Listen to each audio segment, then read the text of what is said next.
A full moon illuminates the night sky with an ominous shine. A grim omen which looms over your presence within these murky woods. Trudging through the foliage, you collect your thoughts and ground yourself. The tales you heard at that roadside bar, utterings of hiking groups being torn asunder, great beasts lurking in the cover of the hulking trees, they must all be but stories. Right? Your foot plummets suddenly into a small dip, the dancing glimmer of your flashlight catching a few shadows off into the distance. As you pick yourself up, your light glances over the small hole you found yourself within. The shape is much like a print, a foot perhaps, but what animal is large enough to make such an indent in the earth, with claws long enough to maul the hardened clay? A bear?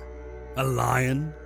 One of those beasts? As your heart begins to race, you swear you can hear a thud in the distance. Panicking, you draw frequent breaths into your lungs in an attempt to retrace your steps, but the woods are a maze at this hour. As you lose your surroundings, and all seems but lost, that thud draws closer and closer. Then, you can feel it. The palpable, murderous intent glaring on your soon-to-be carcass. As your flashlight turns violently around to meet your terrified gaze, you see it. 10 feet tall, its body coated in onyx bristles. Its face is that of a behemoth wolf, with its jaw coated in viscous bile and a stale crimson. Its eyes focus on you, but they offer no hope for your survival, for one of its scythe-like claws will soon be carving you up into tonight's meal. The world of darkness is more than just vampires and mortals. It encompasses a great deal of different species of creature which cling similarly to the shadows in order to survive. Almost any supernatural creature you can think of resides under the night skies of the world, but none are perhaps as fearful as the Garou, also known as werewolves. Unlike vampires, werewolves are not cursed, and neither do they revere their condition as a burden, for their duty is one of celestially ordained protection of not only their species, but the entire world. These beasts are perhaps some of the most complex creatures in the world of darkness, and I'll be going over their mythical origins, the variety of their species, and the various changing forms they have to offer. So, if you love grim tales about dark universes, or want to learn more about the world of darkness, perhaps leave a like, or even subscribe, as it helps the channel immensely. Also, consider following me on Twitter for more frequent updates regarding the channel. The history of werewolves is a complex one. Unlike vampires, who have a shared history with humanity in a biblical context, the existence of werewolves is something far more primordial. Hence, the beginning of the Garou predates recorded history. They were forged by the powerful spirit of Gaia, the mother goddess of all living things. She created the werewolves to serve as the protectors of the world, and also created the Fera, known as the other changing breeds, to serve as her various agents across the world. Werewolves, contrary to popular belief, were not created by an infected bite, or an embrace-like process similar to vampires. They actually are required to mate to bring forth new werewolves into the world, meaning that Garou are never inducted into the world of darkness by unnatural means. They are very simply born into it. Within the dawn of time and the beginnings of humanity, the Garou were set forth by Gaia to populate their kind and spread their gifts. Some chose to mate with humans, seeing their intelligence and ability would bear strong offspring. Others chose to mate with other wolves, admiring their strength, tenacity, and pack-like nature. For a long time, werewolves acted as the natural overseers of humanity, controlling their population whilst also shepherding and protecting them from complete extinction. It was said that the Garou were given the duty to teach humanity about existing in harmonious balance with the natural world, yet such idealistic plans were quickly burned away. Many of the werewolf tribes recall the events which started the decline of the relationship between the Garou and humanity differently, but all end with the same conclusion. The two would forever hence be fearful of one another in a never-ending stalemate of distrust. These times were known broadly as the Impergium, which is said to have been a vast culling of the human population by prehistoric prehistoric werewolves. However, this was no ordinary population control measure. This was a far more severe, far more violent policing enacted by these beasts. These mortals would become intensely fearful of the night, awaiting their omnipotent hunters to come and snatch them away into the moonlit abyss, with tales speaking of their horror still being somewhat told to this day. Ever since, humans gathered in settlements and civilizations to protect themselves against their apex predators. Yet this did not stop the Garou from their gory feed. Werewolves would begin to tear into these settlements to steal away the weakest. These were truly dark times for both humanity and the Garou. Yet some tribes, even to this day, call for the Impergium once more, to once again control humanity's population or otherwise bring them under werewolf claws.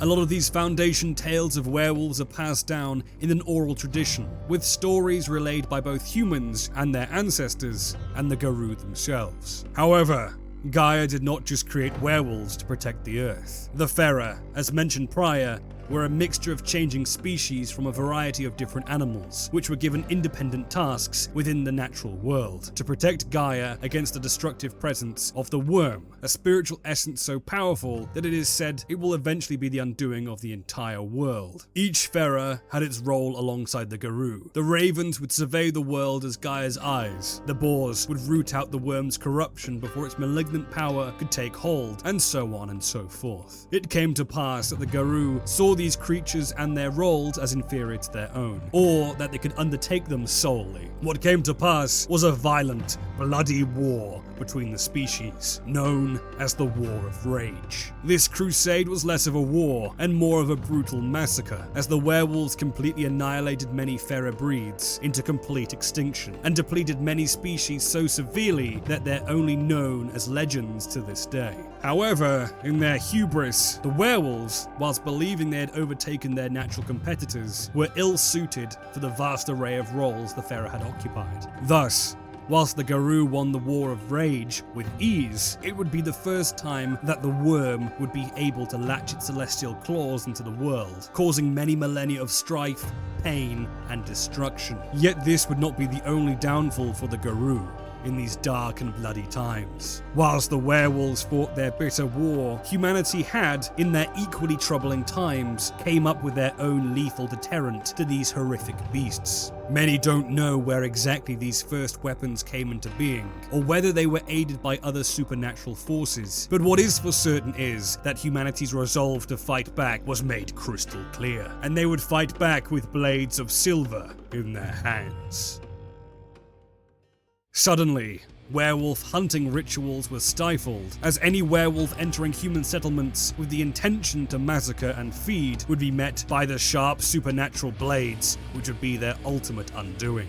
Startled and shocked by the humans' will to fight back, many debates were had amongst the tribes. After all, the Garou had been hunting the humans with impunity, yet only now were being met with fatal consequences. Thus, an agreement was formed called the Concord, which ensured that to avoid a fatal war with humanity, the Garou would retreat from the world of men to build their own separate society, which grew into a great civilization known as the Western Concordiat. The Impergium had ended, and humanity was left to heal and grow, with their settlements evolving from villages to cities, and the memory of their ancient predators slowly fading from their collective memory. However, in every human's mind, there is an instinctive fear of the night, and the behemoth beasts which lay in wait within the darkness. For every human in the world of darkness will feel their heart beat just that little bit faster, when the black shadows of evening envelop their body, and the hot aura of the wolf lays just out of sight.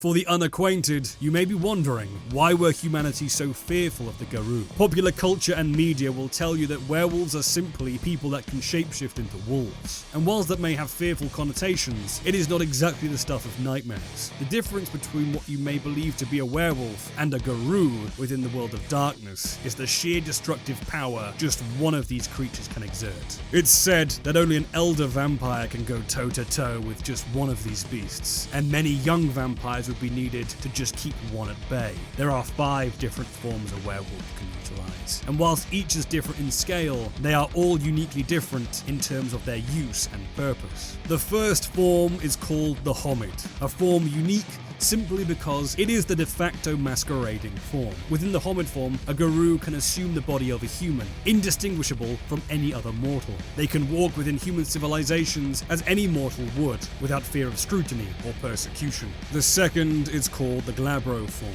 This form is an extension of the Homid. While still recognizable as human, it is the first form which exerts a fraction of the power of a werewolf. If the Homid form was Dr. Jekyll, this surely is Mr. Hyde, as the Garou form makes the Garou stronger, more resilient, and far more deadly. Yet this is but a shadow of their true potential. The third form, the Hispo form, is a form utilized by Garou to transform into a behemoth, nightmarish wolf. Anatomically, they no longer resemble a human and take upon the form of a prehistoric direwolf, both gigantic in nature and devastating in power. The fourth form is a minimized version of the Hispo, but is utilized very similarly to that of the Homid form, instead used to assimilate with wolf packs. The Lupus form allows a Garou to transform into a true wolf, i.e. an animal transformation which is indistinguishable from a natural wolf. Garou tend to use this when roaming within a pack. The fifth and final form is something truly of nightmares. Many creatures within the world of darkness have seen this form, but very few have lived to tell the tale. The Krynos form is known also as the War form. This is a hybrid form between that of a wolf and that of a man. The two combine to create this true monstrosity. It is so terrifying, in fact, that any human that gazes upon it will be instantly reminded of their ancient predator and will be forced to recollect those prehistoric, instinctive memories, often breaking down into fits of tears before being brutally devoured. In this form, they can often be up to 10 feet in height, and it surges their power immensely, equipping them with devastating claws and teeth, whilst allowing them to speak the Garou tongue. However, this mostly is only reduced to one word: kill. A werewolf is perhaps the most dangerous creature which lurks within the world of darkness, and if you're unlucky enough to meet one, you may only have time for one thing: pray. Pray that it is quick, because inevitably you won't want to fight along with a monster of pure nightmares. Thank you for watching. I hope you enjoyed this installment, which is a bit different from my regular uploads regarding Vampire the Masquerade. I have played a fair amount of Werewolf the Apocalypse, but it is not my expert subject, so if you think I missed anything, do let me know in the comments below. Also, if you enjoyed this video, feel free to leave a like or even subscribe. Do let me know what you want to see next. And so, until next time, stay safe and don't wander naively into the night.